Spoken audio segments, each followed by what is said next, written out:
किसी धर्म की, न मजहब की, न राजनीति की, लेकिन सत्य कहता हूं। सत्य कोई यानी आलोचना नहीं होती। अगर सत्य नहीं कहा जाएगा तो सारी व्यवस्था बिगड़ गई। तभी तो सत्य कहने के लिए, न्याय लाने के लिए, न्याय मिले इसके लिए स्कूल कॉलेज खोले गए, थाने कचहरी कोर्ट बनाए गए, न्यायालय। लेकिन सबने सत्य कहना छोड़ दिया, सत्य न्याय करना छोड़ दिया, सत्य की आवाज उठाना लगाना सब छोड़ दिया, बंद कर दिया। व्यवस्था बिगड़ने का कारण ये है। अगर फिर से आप उसी सत्य व्यवस्था में आ जाओ तो मैं तो कहता हूं कि भारत जैसे धार्मिक देश में किसी चीज की कमी नहीं रही, किसी चीज। भारत 7 पुस्तक बैठ के खा सकता है, इतना धन विदेशी बैंकों में, और ये कोई लाएंगे नहीं क्यों, सबका है। ये तो चोर चोर मौसेते भाई है, ये कैसे लाए? ये सब चर्चा करेंगे तुम्हारे सामने, ये ठीक नहीं, वो ठीक नहीं, इसने ये किया, उसने ये किया, लेकिन ये नहीं बताएंगे कि इनका विदेशी बैंक में कितना जमा, क्योंकि सबका जमा है। तो एक दूसरे की ना मैं चालो तेरी ना तू चाले मेरी, यहाँ तो ये चला। लेकिन ये ऐसा होने वाला नहीं है। ये सत्य देश है, धर्म देश है। धर्म के लिए रावण को अपनी मुंह की खानी पड़ी, धर्म के लिए कंस महाराजा था, उसको भी अपने मुंह की खानी पड़ी। ये तो कुछ नहीं है इनके पास, क्या कुछ? उनके पास तो हीरे जवाहरात, सोने चांदी के मुकुट, उनके घर मकान में सोने की लंका, इनके पास तो कुछ नहीं। ये तो अपना सोना, अपने देश का सोना विदेशों में जमा कर, इनके पास कुछ नहीं। तुमको भी खाली कर दिया, अपना भी खाली नहीं, और देश को खाली कर दिया। तो देश को खुशहाल कौन बनाएगा? कौन बनाएगा बिना संत महापुरुषों के?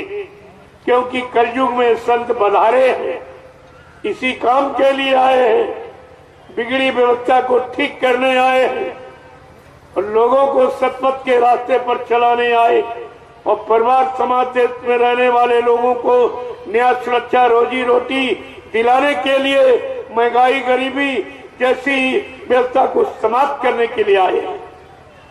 उनका तो काम ही अलग है। इसलिए प्रेमियों, एक एक चीज को समझ के, ये जागने का वक्त है, अब सोने का नहीं। बहुत सो चुके, 70 साल की आजादी सोने में चली गई, तो बर्बाद। अब संत महात्मा पुनः आपको जगा रहे हैं। जाग जाओ, चेत जाओ, होश में आ जाओ, अपने को, अपने देश समाज को समझो, अपने मानव धर्म को, मानव कर्म को जानो कि हमें क्या करना चाहिए, क्या नहीं करना चाहिए, कैसे लोगों का साथ देना चाहिए, कैसे लोगों का साथ नहीं देना चाहिए। गोस्वामी जी महाराज ने ये भी जानकारी आपको रामचरितमानस के उत्तरकांड में दी है कि सुन खगपाती ये समुझी प्रसंगा, और बुध नहीं कर ये अधम कर संगा। का बुद्धिमान पुरुष कभी अधर्मियों का साथ नहीं करते। झूठ बोलने वाले, वादा खिलाफी करने वाले, दगेबाजी करने वाले के साथ कभी नहीं जाते। महंगाई बढ़ाने वाले, बेरोजगारी बढ़ाने वाले, टैक्स बढ़ाने वाले, हिंसा कराने वाले, ऐसों का साथ कभी नहीं करते। आप रामचरितमानस को मानते हो, लेकिन रामचरितमानस की नहीं मानते, उसकी शिक्षा नहीं मानते। जय श्री राम के नारे लग रहे हैं, लेकिन रामचरितमानस को कोई नहीं मानता, वो कोई नहीं मानता। अपने मतलब की बात मानते कि जय श्री राम में तो सबकी आस्था, सबका विश्वास है। तो चलो इनके विश्वास, इनका ऐसे विश्वासियों के साथ में अविश्वास करो, इनको धोखा दो, धोखे में रखो। जय श्री राम के नारे लगाओ, लेकिन रामचरितमानस का एक शब्द भी नहीं है। अरे उसमें तो सच्ची राजनीति, जो भगवान राम ने की थी इसी भारत भूमि पर। राम को मानते, राम की राजनीति भी तो मानो, तब तो मानता आपकी मानी जाएगी।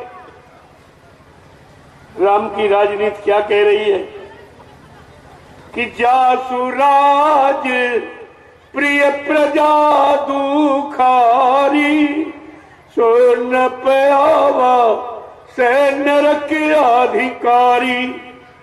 रामचरितमानस क्या कह रही है? जिसके राज में प्रजा दुखी है वो राजा नरक में जाएगा। क्या इन लोगों ने ये नहीं पढ़ा? श्री राम के नारे लगाए, श्री राम की मूर्ति खड़ी कर रहे हैं।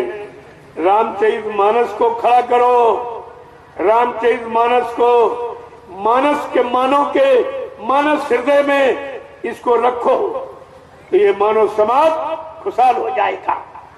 ये मूर्ति खड़े करने से खुशहाल नहीं होगा, क्योंकि मूर्ति कोई काम नहीं करेगी, मूर्ति कोई धर्मोपदेश नहीं देगी, मूर्ति कोई चलेगी नहीं, फिरेगी नहीं, आपको अच्छे सच्चे का ज्ञान कराएगी नहीं। ये इसमें सब बदन क्यों बर्बाद कर? इससे क्या होने वाला है? तुम्हें वोट ही लेना है तो भारत की जनता का काम करो, ये वोट तो दे ही दे। वोट कहाँ लेके जाएगी? अगर इसका काम कर दो तो वोट तुम्हारे पीछे लिए लिए घूमेगी। ये अरबों खरबों का धन ये गाड़ कर क्यों खराब करते? इससे क्या होने वाला? कुछ। इतने मंदिर बने हैं, इतनी मूर्तियां लगी हैं, तब तो कोई काम हुआ नहीं, और एक खड़ी कर दो लंबी चौड़ी तो क्या वो काम करेगी? ये सब गुमराह करने वाला, ये वोट मांगने की, नोट मांगने की नहीं। तमाम अभी सेवाएं चल रही गांव गांव, श्री राम के नाम पर लूट हो गई, सबको लूटा जा रहा। अरे तुम भगवान को बदनाम कर रहे हो, तुमको कैसी सजा मिलेगी इसका ध्यान तुमने नहीं किया है। ये भगवान लूटने के लिए आता कि सबको देने के लिए आता, सबको सुखी बनाने के लिए आता, सबको सुख शांति का रास्ता दिखाने के लिए आता। और इनका श्री राम क्या कर रहा? गांव गांव चंदा, गांव गांव चंदा, राष्ट्रीय संपत्ति का दुरुपयोग जो भारत की जनता से लिया गया टैक्स, महंगाई तरह तरह से और वसूला गया और कोर्ट में जमा किया, आज वो सब इसी में खर्च किया गया। और राष्ट्रीय संपत्ति का दुरुपयोग, कितनी ट्रेनें मुफ्त चलेंगी उनका खर्चा कौन देगा? कितनी बसें मुफ्त हो जाएंगी, चलेंगी, और लोग चल नहीं पाएंगे, जो वहां जाए वो बैठ के चले, बाकी अरे घर में चुपचाप बंद रहे। तुम कैसे चलोगे? और ये खर्चा सब पर लगाया जाएगा, चाहे उन बसों पर बैठो, ट्रेनों पर बैठो, चाहे ना बैठो, खर्चा तुमसे भी लिया जाएगा, क्योंकि महंगाई सब पर लगी, टैक्स सबसे वसूले जाएंगे। 24 का चुनाव होने के बाद एकदम टैक्सों की और मतलब यानी भरमार हो जाए, बरसात एकदम, तब तुम्हारी कमर टूट जाएगी, तुम ये दे नहीं पाओगे। अभी इसके किसी का इस पर कोई विचार नहीं, कोई बोल ही नहीं रहा, हमारे सिवा कोई नहीं कह रहा, क्योंकि हमारा कोई स्वार्थ नहीं, हमें कोई राजपाट चाहिए नहीं, हमें कोई इनसे मदद चाहिए नहीं, इनका दिया हम खाएंगे ही नहीं, वो अशुद्ध है, इनका दिया हुआ हम लेंगे नहीं, क्यों वो कर्जा है देश का, वो जनता का खून है। मैं इस तरह का काम नहीं करता, और सबको यही कहता हूं, जो ले लेगा वो कितने जन्मों का कर्जदार बन जाएगा इस भारत की जनता का।